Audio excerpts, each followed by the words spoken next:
Hi there, welcome back to Creatively Crafted Life. My name is Melanie and this is a smash your stash, bash your stash, whatever you want to do, use your stash collaboration with a bunch of other YouTubers and Instagrammers. And as every month this year, we have challenged ourselves to use something in our stash that we haven't perhaps used in a while, or maybe in my case have a lot of, and so just wanted to make a decided effort into getting it to use up. The links for everybody will be below. Be sure to check them out because I'm sure they will have some really cool projects to share, especially as this month is a free choice, and I chose 6x6 paper pads, or really in this case I chose to use a single paper pad in its entirety. It's a brand new pad, 36 sheets. It's a Simple Life from Jen Hadfield, and I am very pleased to say that this is all I have left of it. And there's probably still some slightly usable scraps in here, but to be honest, I'm done. So these will get recycled. So what did I make with 36 6x6 papers? I made 30, that is right, 30 greeting cards. So buckle in, grab a coffee if you don't already have one, because 30 cards is a lot, right? So let me show you what I made. Now, to be fair, they're not necessarily 30 entirely unique cards. So some of them are similar in design, and of course there's nothing wrong with doing that. So I have these ones here, very similar in design. The sentiment strip is also from the same collection. I had happened to purchase the sticker book, I think it's called, Tuesday morning a while back, and it just worked out perfectly for these cards. The stamp set is from Wendy Vecchi, and all the paper is from that collection, with the exception, of course, of the card bases. I also tried to use up a lot of the scraps by decorating the interior, either by adding a strip of paper, or sometimes I just did some punch out shapes like these hearts.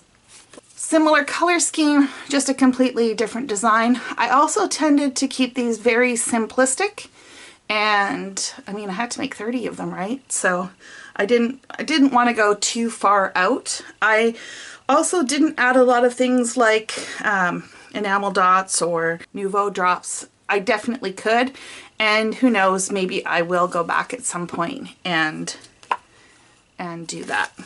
So those are the first 4. There were a few papers in here that seemed a little bit on the masculine side, and so I did opt to keep these a little bit simpler as well. There was a 6x6 sheet with these small little 1-inch squares, and I thought that would make a fun focal point. These ones I didn't put anything in the inside, I don't believe, no.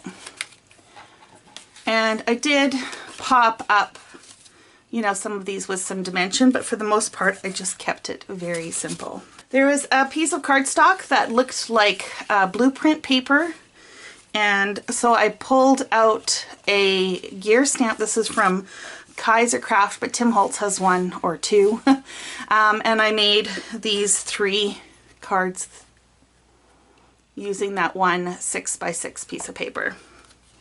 And then on the inside of these ones, I just added a little bit of scraps and some more gears.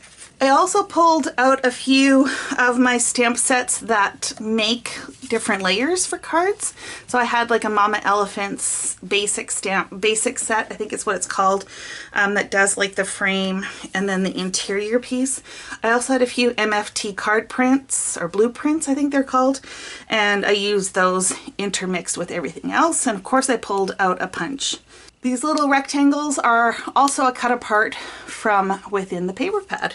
These puffy stickers here, these are also from Jen Hadfield. They're very, a lot of them were applicable for cards, and I think it was from her the Avenue collection, I think. When I did do the stamping, I opted to just stamp in black and not do any coloring. Again, it was just a way to get a focal image without needing to put a whole lot of extra effort in it. So these really truly are quick and simple cards.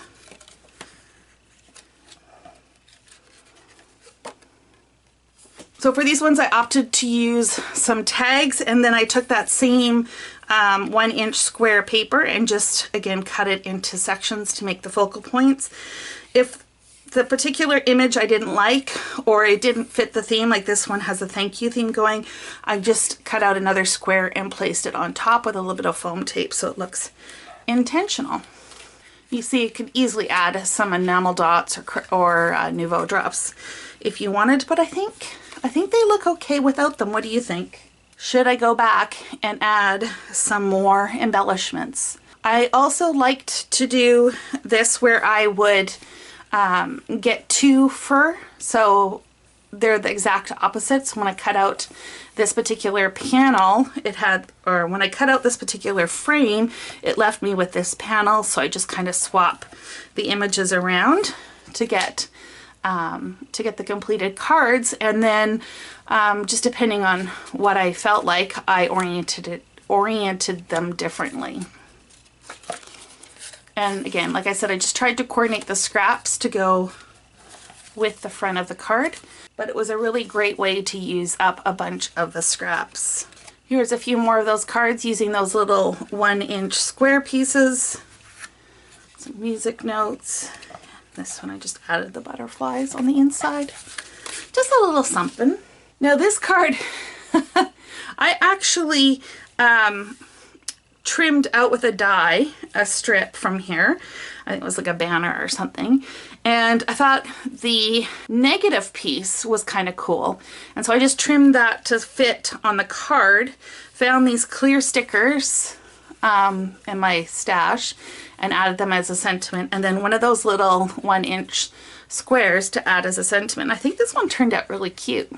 I did switch up the sides a little bit. This was purely because of the die set that I used. This was an MFT blueprint set that I was using here. These are just over 5-inch long, 5-inch square cards, and I think they're fun. Just something a little bit different. You probably have to pay extra postage for these though. And then of course, because this is still all the rage, the slimline cards. One of the papers in the pad was this really large image. Considering this was a 6x6 piece of paper, you can imagine how big it was. And so I did like the image, and I thought, well, what happens if I just trimmed it down and used it on a card? And I think that turned out pretty cute. Nothing on the interior of this one. So those are my 30 cards that I made using the Simple Life Jen Hadfield Pebbles paper pad. I hope you enjoyed and are inspired. Dig out a paper pad of yours that maybe you haven't touched, and I challenge you to make some cards. Thanks so much for joining me. Be sure to check out the other collaborators, and until next time, happy crafting.